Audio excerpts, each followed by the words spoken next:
बिस्मिल्लाहिर्रहमानिर्रहीम। आज का हमारा topic production of document section 94 CrPC. तो इसमें जो अहम चीज़ें हैं हम डिस्कस करेंगे। क्या पुलिस या अदालत इन्वेस्टिगेशन, ट्रायल, इंक्वायरी के दरमियान किसी डॉक्यूमेंट को तलब कर सकती है? क्या किसी मुलजिम को कहा जा सकता है कि वो कोई ऐसा डॉक्यूमेंट पेश करे जो खुद उसके अपने अगेंस्ट जा सकता है, जिसका कॉन्सिक्वेंस? क्या सिविल कोर्ट 476 सीआरपीसी के तहत कार्रवाई करते वक्त डॉक्यूमेंट 94 सेक्शन सीआरपीसी के तहत तलब कर सकती है? क्या एपलेट स्टेज पे कोई डॉक्यूमेंट जो कोर्ट ज़रूरी समझती है उसको तलब किया जा सकता है as a additional evidence? Document जो ऐसे अगर तलब किया गया तो उसको इंस्पेक्ट कौन कर सकता है, उसका क्या तरीकाकार है? इन सारी चीज़ों पे हम स्टेप बाय स्टेप बात करेंगे। सबसे पहले,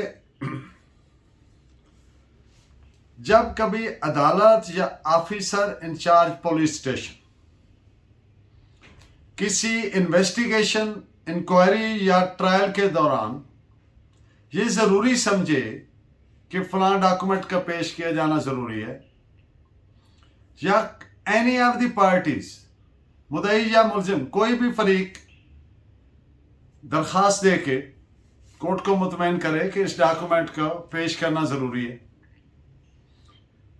तो तहरीरी हुक्म के ज़रिए ऐसा डॉक्यूमेंट तलब किया जा सकता है। फलां वक्त, फलां टाइम, फलां डॉक्यूमेंट पेश किया जाए। इसमें एक एक्सेप्शन है, एक इस्तिस्ना है, और वो ये है कि कोई डॉक्यूमेंट जो बैंक से रिलेटेड है, ऐसे किसी डॉक्यूमेंट की तलबी नहीं की जाएगी which is lying in the custody of the bank.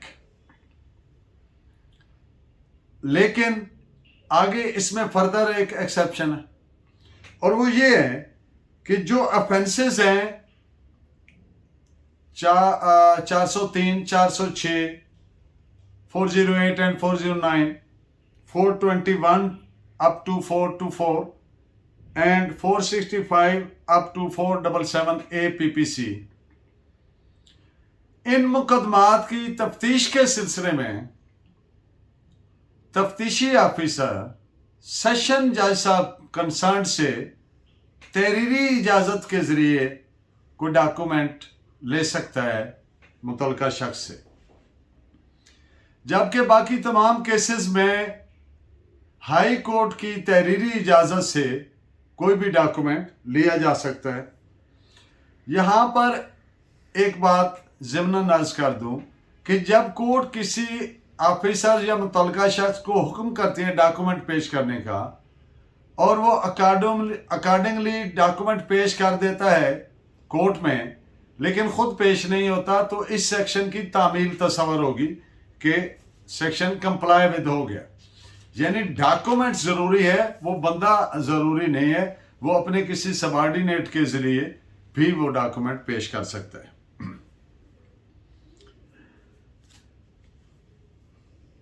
अगर इसमें सेक्शन 94 सब क्लास 3 में एक फर्दर एक्सेप्शन है, और वो ये है कि अगर कोई ऐसे documents which are lying in the custody of postal authorities, डाक खाना जात वगैरह के जो अथॉरिटीज़ है, तो उसको उस पे सेक्शन 94 इम्प्लीमेंट नहीं होगी, लागू नहीं होगी। उसको ये हुक्म नहीं दिया जा सकता कि फलां डॉक्यूमेंट या आर्टिकल, यहाँ पे लफ्ज डॉक्यूमेंट के साथ में एक लफ्ज भूल गया, कोई भी इमूवेबल आर्टिकल, कोई डॉक्यूमेंट या कोई आर्टिकल इमूवेबल, उसको ऐसे तलब किया जा सकता है। अब इस पे डिफरेंट केस लॉज की रोशनी में डिफरेंट पॉइंट्स आपके सामने मैं क्लियर करूंगा। तफ्तीशी ऑफिसर सेक्शन 94 सब क्लास 1 के तहत कोर्ट को मूव करता है कि जनरल सर्च वारंट चाहिए। तो यहाँ पर थोड़ा सा डिफरेंस है यूके और पाकिस्तान में कि यूके की कोर्ट्स जनरल सर्च वारंट को डेप्रिशिएट करती है, वो इसको डिसलाइक करती है, वो इसको एनकरेज नहीं करती। On the principle of self incrimination it amounts to violation of the fundamental right. तो पाकिस्तान में ये कई सिचुएशंस में जारी हुआ है। तो इस पे 2 केस लॉ नोट फरमाइए। 1980 Pakistan criminal law journal page 941 and PLD 1971 Lahore 678।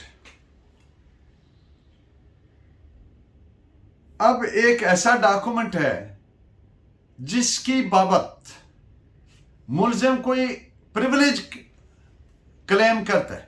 आप जानते हैं कि कुछ प्रिविलेज कम्युनिकेशंस होती हैं, प्रिविलेज एक्ट्स होते हैं, प्रिविलेज डॉक्यूमेंटेशन होती है। मसलन वकील और साइल और वकील की जो डॉक्यूमेंट्स हैं तो वो एक प्रिविलेज कम्युनिकेशन के ज़ुमरे में आ जाते हैं। इसी तरह से डॉक्टर पेशेंट की जो वो डॉक्यूमेंट्स हैं बीच में, तो वो एक प्रिविलेज कम्युनिकेशन है। मियाँ बीवी की प्रिविलेज कम्युनिकेशन वगैरह वगैरह। तो अगर कोई मुलजिम ऐसी प्रिविलेज क्लेम करता है तो ऐसी सूरत में 94 अप्लाई नहीं होगी, क्योंकि उसको एक लॉ ने एक्सेप्शन की सूरत में किया, प्रोटेक्ट किया।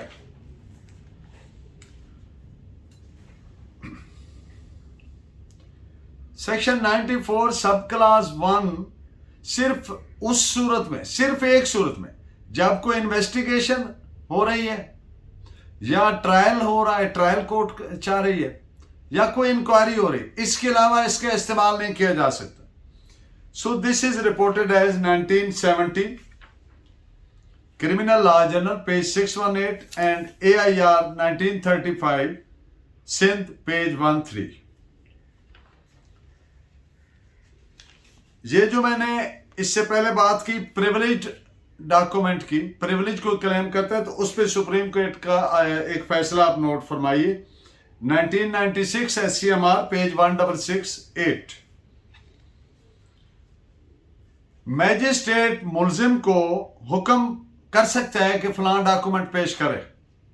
This is reported as NLR 1980 UC 371। 94 और 95 sections of the CRPC are almost of the same generic, same nature. So better to read both be read together, क्योंकि एक ही तरह का उनका सेंस बनता है। तो it is reported as AIR 1966 Allahabad page 405। Sorry.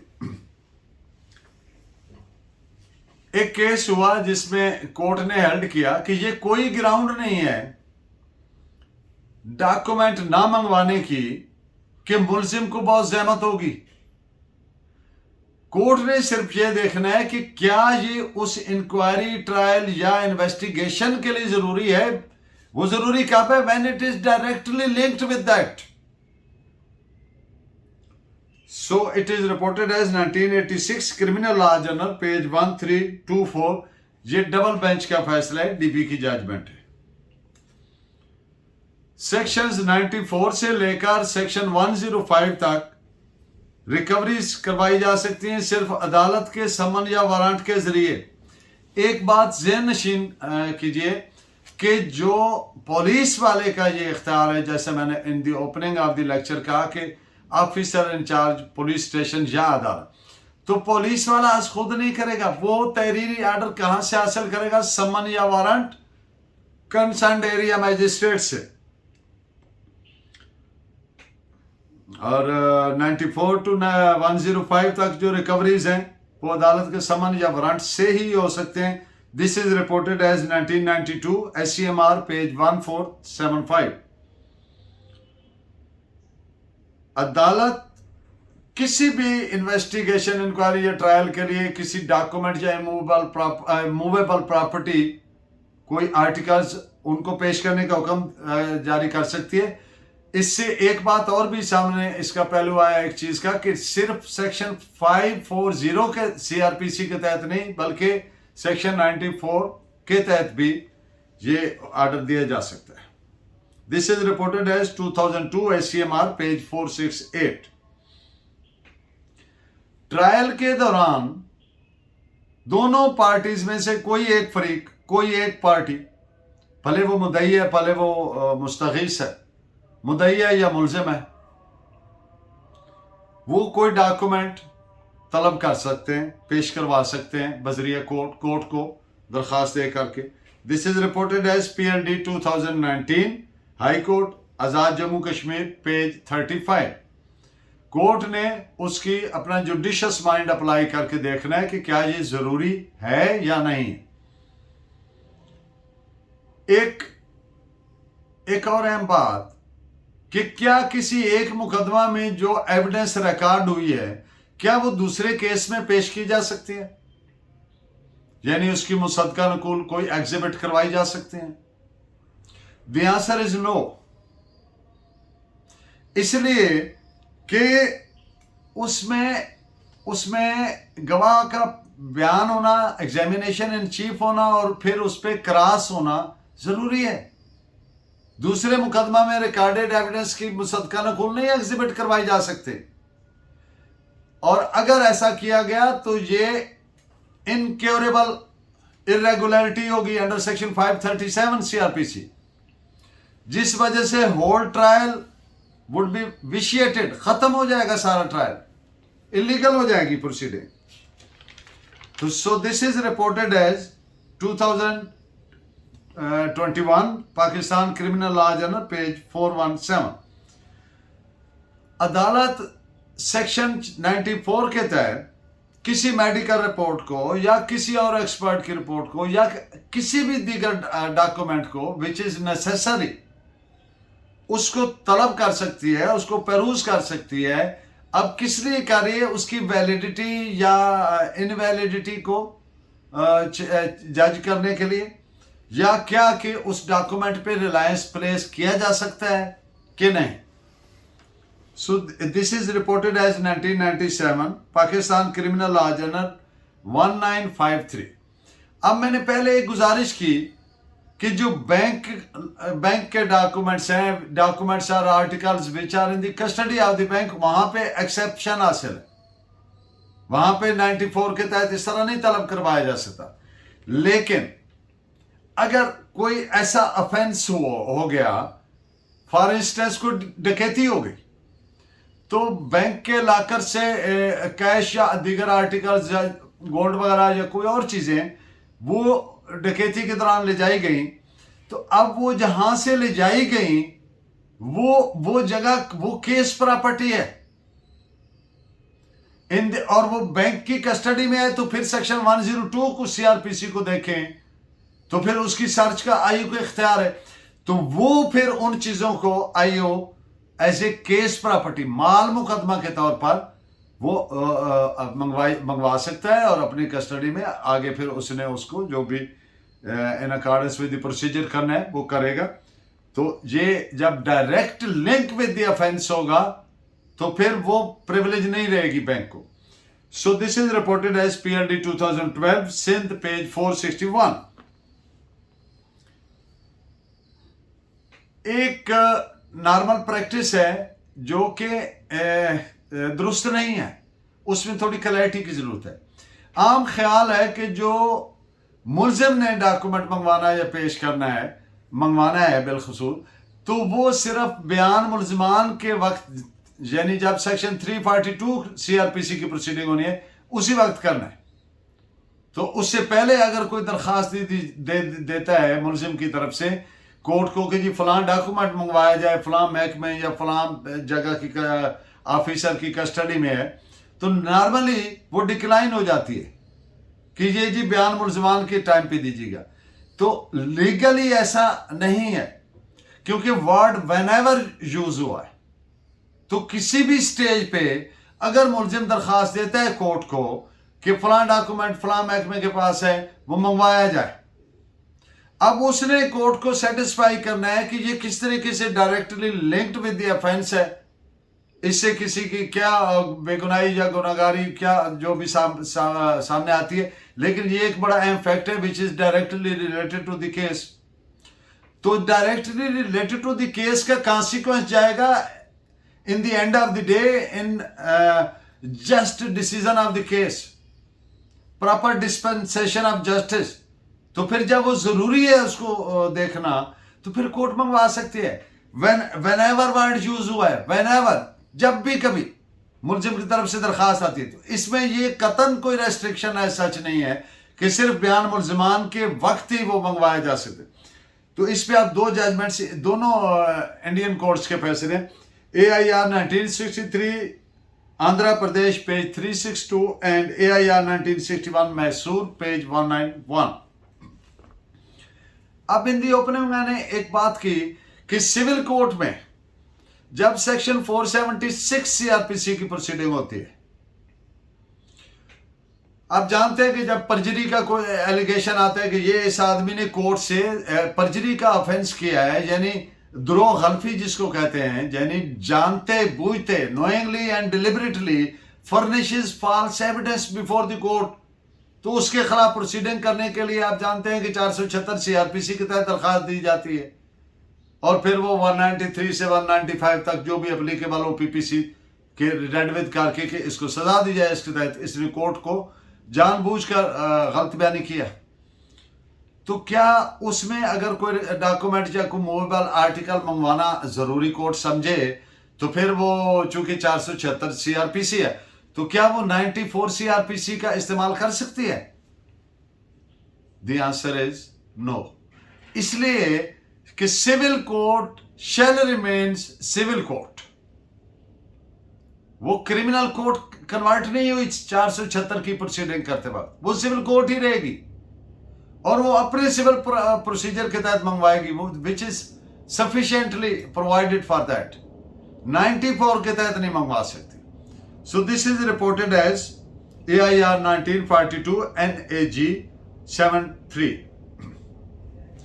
अब एक डॉक्यूमेंट के मुआयना करना है, एक डॉक्यूमेंट पेश हो गया, अब उसको कौन मुआयना करेगा, कब मुआयना करेगा, कितने डॉक्यूमेंट्स हैं, किस किस का मुआयना करेगा, तो इस पे कोर्ट ने ऑर्डर करना है। कौन सा ऑफिसर उसको इंस्पेक्ट करेगा, तो जब जो ऑफिसर इंस्पेक्ट करेगा, जो भी शख्स उसको इंस्पेक्ट करेगा कोर्ट की डायरेक्शन के मुताबिक would become liable for cross examination, उस पर जिरा की जा सकती है। और अगर डॉक्यूमेंट ज्यादा हैं तो कोर्ट ने उसको ये इजाजत नहीं इंस्पेक्ट करने वाले को बल्क कोई इंस्पेक्ट करे, वो स्पेसिफाइड डॉक्यूमेंट्स होंगे as per direction and permission of the court कि ये डॉक्यूमेंट्स का इंस्पेक्ट कर सकते हैं। So this is reported as AIR 1920 Calcutta page 349। और दूसरी बात कि सिर्फ मुतलका डॉक्यूमेंट का मुआयना कर सकते हैं, उस पे AIR 1941 बॉम्बे पेज 259। मुलजिम को जब मुलजिम के खिलाफ कोई डॉक्यूमेंट आए तो मुलजिम को उसका मुआयना करने का रीजनेबल टाइम अपॉर्चुनिटी मिलना चाहिए। It is reported as AIR 1946 Allahabad page 227।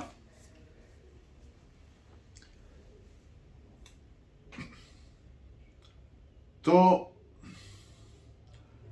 अब कहीं से रकम, मनी, करेंसी वो रिकवर करनी आई उन्हें, तो क्या उसकी इजाजत देनी चाहिए? इसकी दो सूरतें, अगर तो आइडेंटिफाइबल है तो फिर यस, अगर आइडेंटिफाई नाकाबिल शिनाख्त है, अनआइडेंटिफाइबल है, तो फिर नो। क्यों? कि क्राइटेरिया क्या है कि whether it is directly related linked with the offence. तो अनआइडेंटिफाइबल वो कोई सी भी करेंसी नोट हो, वो तो सारे एक जैसे हैं, वो डायरेक्टली लिंक किसी को तो नहीं कर सकते कि ये वो है। हाँ, अगर वो टेंटेड है, जैसे एंटी करप्शन के रेड होते हैं और पहले वो टेंटेड मनी दी जाती है, उनके नंबर नोट किए जाते हैं, तो उस सूरत में यस, फिर वो उसको पेश करवाया जा सकता है। लेकिन दूसरी सूरत में जब नाकाबिल शनाख्त है तो फिर उसका कोई फायदा नहीं, क्योंकि वो directly can not be linked with that. So this is reported as PLD 1987 Supreme Court 629 and PLJ 1977 Supreme Court page 475। अब आपने देखा होगा कोर्ट्स के अंदर कि वो मेमोरी फ्रेश करने के लिए डॉक्यूमेंट कोई डॉक्यूमेंट की रिक्वेस्ट की जाती है कि जी मेमोरी फ्रेश करनी है। तो ऐसी सूरत में जो इंस्पेक्शन होती है फॉर रिफ्रेशिंग ऑफ मेमोरी, तो जो इंस्पेक्ट करता है डॉक्यूमेंट को उस पर क्रॉस एग्जामिनेशन किया जा सकता है। This is as per article 157 of the Qanun Shahadat.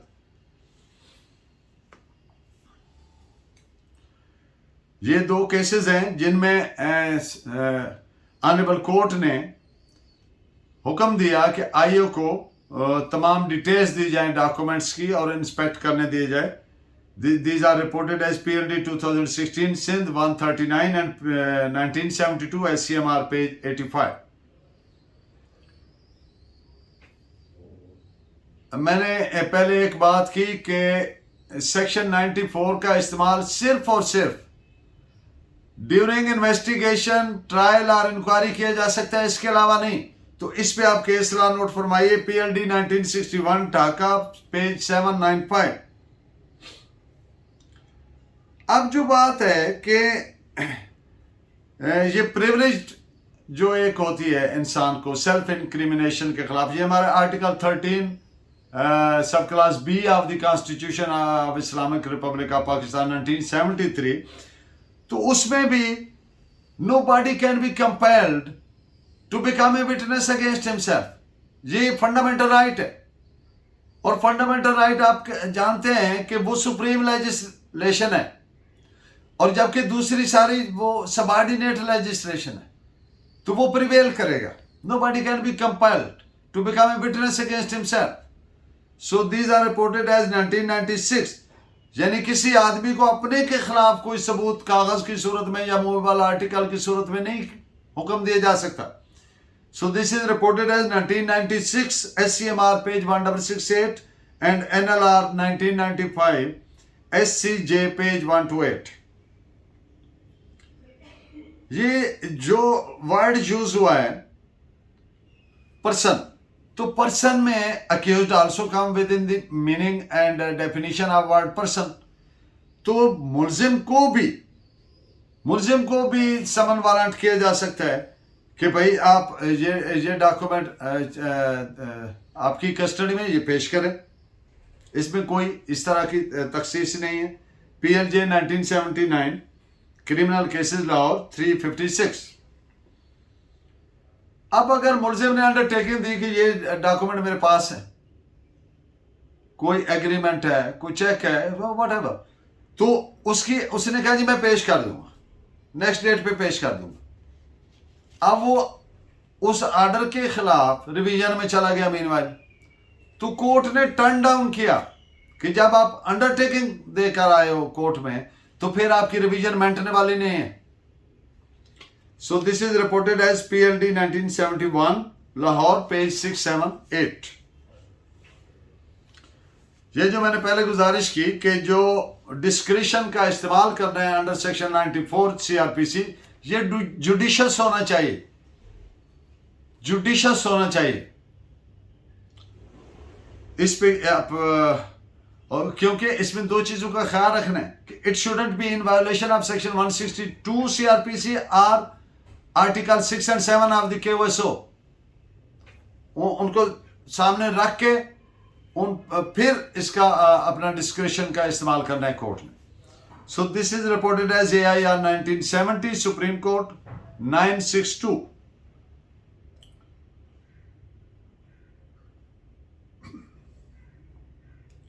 ये जो मैंने बात की कि इस पे भी एक केस आप सुप्रीम कोर्ट का फैसला लिख लें कि 94 से सेक्शन से लेकर सेक्शन 105 तक जो रिकवरीज हैं, सर्चेज हैं, उस पर समन और वारंट के बगैर नहीं हो सकती, वो जारी होंगे और फिर उसके बाद तो वो सिर्फ कोर्ट कर सकती है और कोर्ट ने अपना किस पैरामीटर में डिस्क्रिशन इस्तेमाल करना है।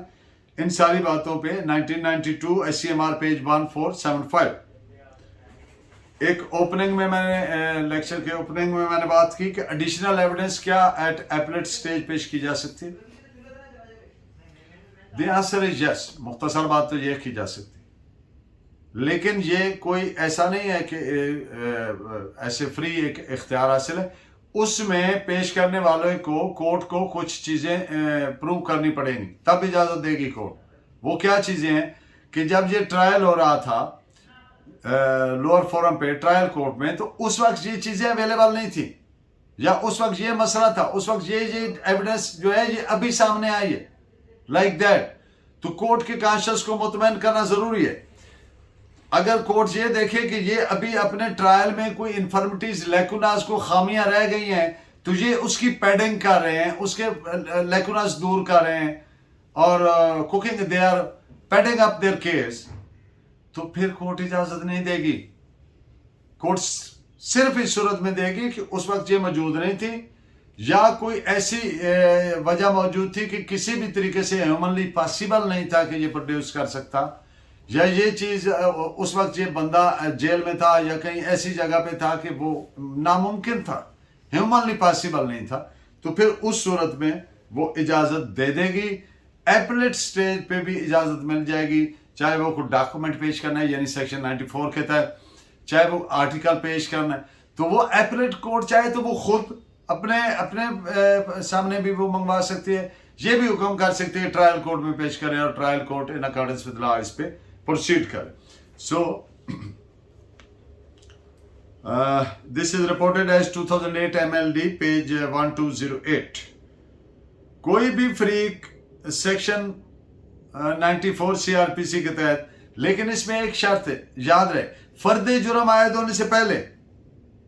अब आप जानते हैं कि नकूल तकसीम का जो मरला होता है 265C CRPC के तहत जितना भी प्रोसिक्यूशन एविडेंस में बयानात होते हैं, बाकी रिपोर्ट्स होती हैं, कोई मेडिकल होते हैं, whatever prosecution is collected during investigation, तो वो मुलजिम को देना उसका राइट है, so that he shouldn't be condemned unheard, या उसका फेयर ट्रायल का राइट, या उसका प्रेपरेशन ऑफ हिज डिफेंस वो अफेक्ट ना हो। ही मस्ट बी नोइंग कि what is the allegation against him, what the prosecution wants to prove against him, तो ये उसको क्लैरिटी से पता होना चाहिए। तो चार्ज फ्रेम होने से पहले पहले मुलजिम को या दूसरे फरीक को भी यह हक हासिल है कि कोई डॉक्यूमेंट या कोई आर्टिकल मूवेबल वो पेश करना समझ रहे हैं कि जरूरी है कोर्ट के सामने आना, तो वो सेक्शन 94 के तहत that can be get produced before the court. So this is reported as 2016 Pakistan criminal law journal page 1103। अब एक केस पुलिस वाले ने एक डेड बॉडी मार्चरी में जमा करवाई, मुर्दा खाने में, और बाद में उसी पुलिस वाले की मुद्दत में एक FIR दर्ज हुई कि ये एक लाश लावारिस नाश मिली है रोड साइड से। उस FIR का मतन ये था। तो एक दरखास्त दी गई कोर्ट के सामने कि 94 के तहत जो मार्चरी का रजिस्टर है उसको मंगवाया जाए, जो ट्रायल कोर्ट ने डिक्लाइन कर दी, और फिर हाई कोर्ट ने अलाउ फरमाई कि that is directly link with it. तो वो जब देखी गई तो उसमें क्या पता चलता है कि वही पुलिस ऑफिसर उस डेड बॉडी को वहां पे डिपॉजिट कराना गया था। तो इसलिए जो डायरेक्टली रिलेटेड है उससे कोर्ट को असिस्टेंस मिलती है किसमें, इंसाफ करने में, तो वो अलाउ करनी चाहिए। 2017 Pakistan criminal law journal page 469।